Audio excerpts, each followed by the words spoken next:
Hey, what's up beautiful people, hope you're doing well. I'm SUBCSRIBE and welcome to my channel, and today I'm going to show you how you can change a winter picture like this into an autumn one using Lightroom. So this video is going to be fun and I will try to keep it short because it's just all about a little adjustments in some sliders that could bring such a huge change in the color palette of an image.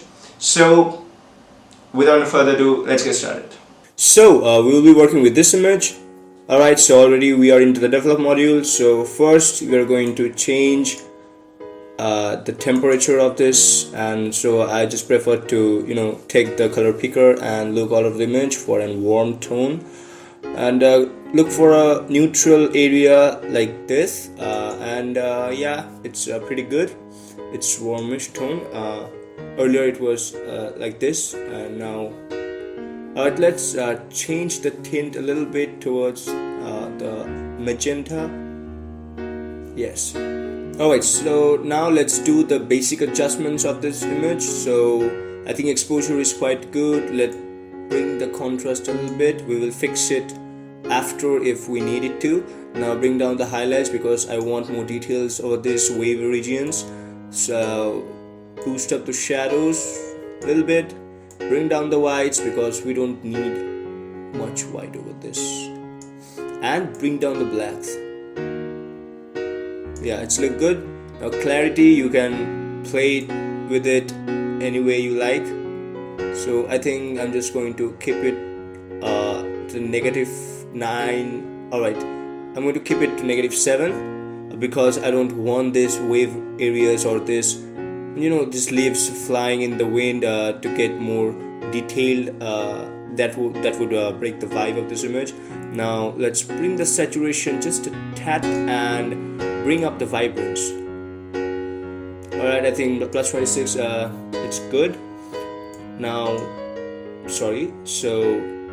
now tone curve, we're gonna adjust it just a little bit.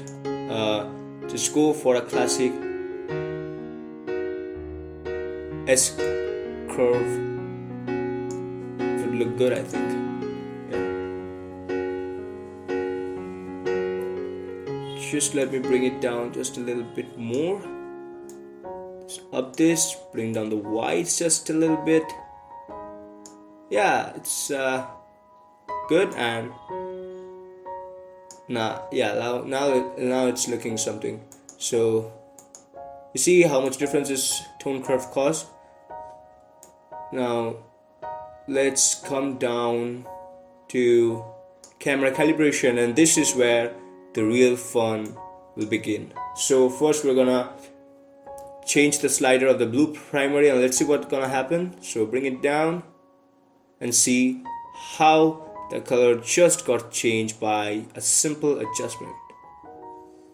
So let me show you. Earlier it was this still greenish, and when I just brought it down a little bit, it became this autumn, orange sweet color over here. Now, do I want it up or down? Let's see. I think, yeah, let's +5 looks good. Now, I think we just have our image over here, and we don't even need to touch with red primary or green primary. Now if you want personally, then you can adjust them and to see what kind of change it brings. So but I have promised you that I'm just going to keep this video short and fun, so let's go for that.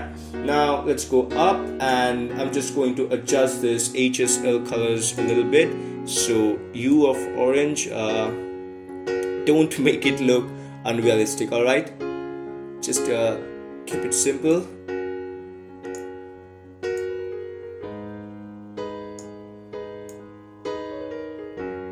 Yeah, it's look good. Let's change the orange towards let's change the yellow towards orange a little bit. For red, bring down, take the red towards positive, towards the orange.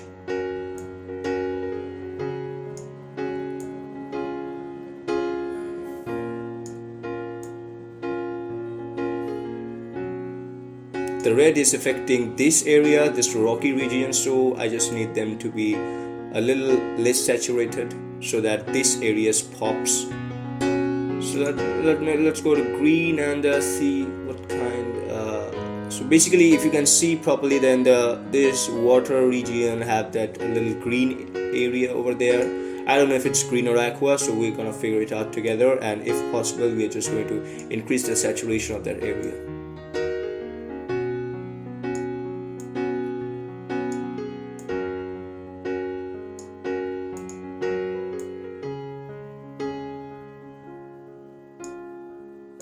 And I would say just play with the sliders in whichever way you want. The basic goal we have achieved, the color palette of this image from winter to autumn. We needed to change it and we just did it. I don't think we have much purple and magenta on our images, so I'm just going to bring down the saturation to extreme negative. So let's add a little warm highlights to our image. A little bit is good. I'm giving it to +6. And shadows, do we need it? Let's just see. So I'm just gonna keep it to a little towards brown. So let me show you the before and after of the split toning. Just a simple change, maybe not even visible to the YouTube screen, but yes it is. And finally, I'm just going to tick mark this remove chromatic aberration and enable profile corrections for this little change. Now, do you remember we talked about changing the contrast if we need it? I think we should bring it up a little bit, not to +7, just a little bit, like +2 is good. And I'm just going to bring the black regions up for a fade look, just a little bit. Yes. And what I'm going to do is I think I'm just going to reduce the saturation of this rocky areas even more. So what I'm going to do is I'm going to select this adjustment brush tool and click on show selected mask overlay to see the areas which you are painting with it. So just increase the saturation just a little bit. Yeah, it looks good. Maybe I'm just going to bring down the clarity of this area just a little bit so that it does not remain in the focus. Yeah, so it's good, it's look good. Now finally, for the final touch, what we should give is a little bit of vignette. Yes, like this.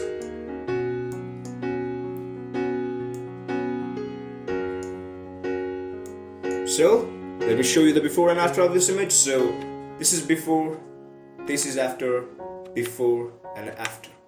So that's basically it for today, guys. Hope you have enjoyed this video and found this video helpful. Now if you did, don't forget to leave one of these below the video. Do comment, share with your friends, and please do subscribe because it means the world to me. And I'll be meeting on my next video. Till then, goodbye, take care. Alright, bye. Also don't forget to follow me on Instagram, the link given below. So if you haven't already followed me, just go and give a follow. Really appreciate it, and let's stay connected.